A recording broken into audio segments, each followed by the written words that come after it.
নমস্কার। 2027 সালে যে সমস্ত স্টুডেন্টরা মাধ্যমিক পরীক্ষা দেবে, তোমাদের জন্য জিওগ্রাফির যে ম্যাপ পয়েন্টিং আছে 10 নাম্বার থাকে, তো কোন কোন ম্যাপ পয়েন্টিং গুলো করলে পরে তোমরা একটা কমন করার একটা সম্ভাবনা রয়েছে, সেই পয়েন্টগুলো কিন্তু আমি আজকে তোমাদের সামনে তুলে ধরবো। তো তোমরা যারা 2027 সালে মাধ্যমিক পরীক্ষা দেবে, তোমরা কিন্তু এই ভিডিওটি প্রথম থেকে শেষ পর্যন্ত দেখো। ভালো লাগলে অবশ্যই কিন্তু একটা সাবস্ক্রাইব এবং লাইক করে দিও। আর যারা ফেসবুক থেকে দেখছো, তোমাদেরকে অবশ্যই বলবো, দাদা ভাই, দিদি ভাই বা এমনি ফ্রেন্ড বা স্টুডেন্টদের সবাইকে বলবো, আপনারা কিন্তু এই চ্যানেলটিকে ফলো এবং লাইক করবেন। তাহলে কথা না বাড়িয়ে সরাসরি চলে যায় 2027 সালের পক্ষে জিওগ্রাফি কোন কোন পয়েন্টগুলো ভেরি ভেরি ইম্পর্টেন্ট।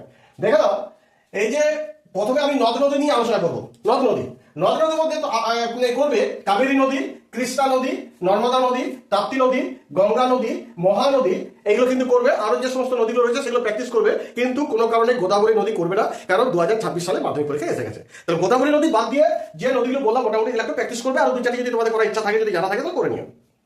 হ্রদ থেকে দেখো এখানে কি কি করবে। একটা হচ্ছে কলিরু হ্রদ, ওলার হ্রদ, সম্বর, ডাল হ্রদ, তারপরে কচ্ছের হ্রদ, হ্যাঁ, কচ্ছ উপসাগর, কাম্বে উপসাগর, লোকটা এবং ডেম্বারনাথ, এগুলো কিন্তু করে নেবে। প্রত্যেকটাই কিন্তু 2027 সালের পক্ষে ভেরি ভেরি ইম্পর্টেন্ট। নেক্সট যেটা আলোচনা করবো সেটা হচ্ছে শহর থেকে দেখো কি কি দিচ্ছি। দেখো, শহর থেকে হচ্ছে কলকাতা করে নেবে, মুম্বাই করবে, দিল্লি করবে, শ্রীনগর করবে, বিশাখাপত্তনম করে নেবে। এগুলো কিন্তু 2027 সালের পক্ষে ইম্পর্টেন্ট।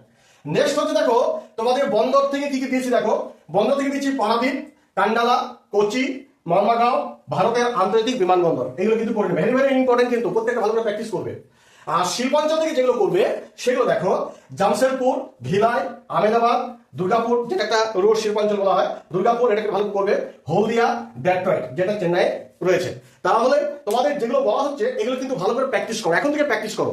আর তাছাড়াও তোমাদের স্কুল থেকে বা তোমাদের প্রাইভেট টিউটাররা যেগুলো তোমাদের একটা সাজেশন করে দিচ্ছে বা যেগুলো প্র্যাকটিস করছে, সেগুলো তো আগে প্রায়োরিটি দেবে। তারপরও হলো তোমার কিন্তু এগুলো প্র্যাকটিস করবে, দেখবে এখান থেকে কিন্তু তোমার অনেক কমন পাবে। এবার দেখো মৃত্তিকা থেকে যেগুলো দিচ্ছি সেগুলো কিন্তু করে নেবে।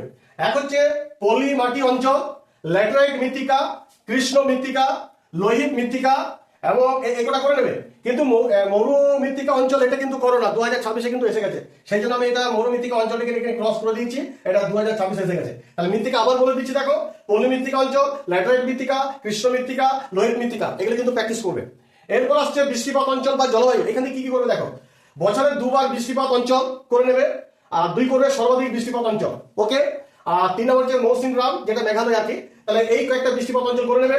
এবার স্বাভাবিক উদ্ভিদ থেকে কি কি করবে দেখো, এক হচ্ছে ডেরোফাইট উদ্ভিদ, 2 হচ্ছে সুন্দরবন, 3 হচ্ছে মরু উদ্ভিদ অঞ্চল, 4 হচ্ছে অরণ্য গবেষণাগার। ওকে। এবং লাস্ট যেটা দেবো, ভারতের অবস্থান এবং উপকূল থেকে যেগুলো দিচ্ছে সেগুলো ভেরি ভেরি ইম্পর্টেন্ট। যেমন ধরো ইন্দ্রা পয়েন্ট, পথ প্রণালী, কঙ্কন উপকূল, মালাবার উপকূল এবং করমণ্ডল উপকূল।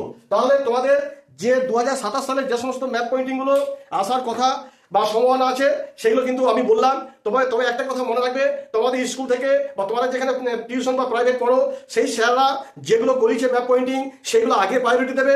আর তারপরে কিন্তু আমি তোমাদের যে সমস্ত ম্যাপ পয়েন্টিংগুলো দেখালাম এগুলো কিন্তু প্র্যাকটিস করে যাবে। দেখবে এর মধ্যে নিশ্চয়ই তোমাদের স্যাররা অনেক করিয়েছে। 2027 সালের পক্ষে কিন্তু এগুলো খুব ইম্পর্টেন্ট। এইবার তোমরা একটু নোট করে নাও কোন কোন ম্যাপ পয়েন্টিংগুলো তোমরা কিন্তু করবে না, কারণ 2026 সালে মাধ্যমিকে এসে গেছে। যেমন ধরো বিভাগ, এটা চয়ে থাকে 6 নম্বর দাগে, এইগুলো কিন্তু করবে না। যেগুলো বলছি এগুলো কিন্তু করবে না।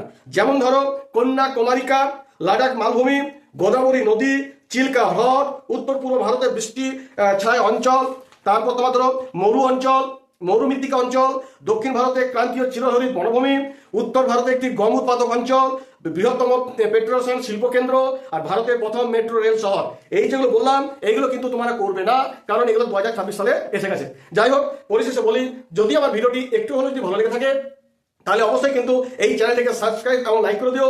আর যারা ফেসবুক থেকে দেখছো অবশ্যই কিন্তু চ্যানেলটিকে লাইক এবং ফলো করে দিও। এরপর আমি নেক্সট তোমাদের ইতিহাসের সাজেশন আনতে চলেছি। তোমরা কিন্তু ইউটিউব থেকে যা বলছি তোমরা কিন্তু সাবস্ক্রাইব করে রাখবে, পাশে থাকে বেল আইকনটি প্রেস করে রাখবে।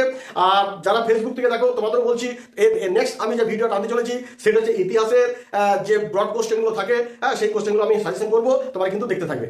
ধন্যবাদ।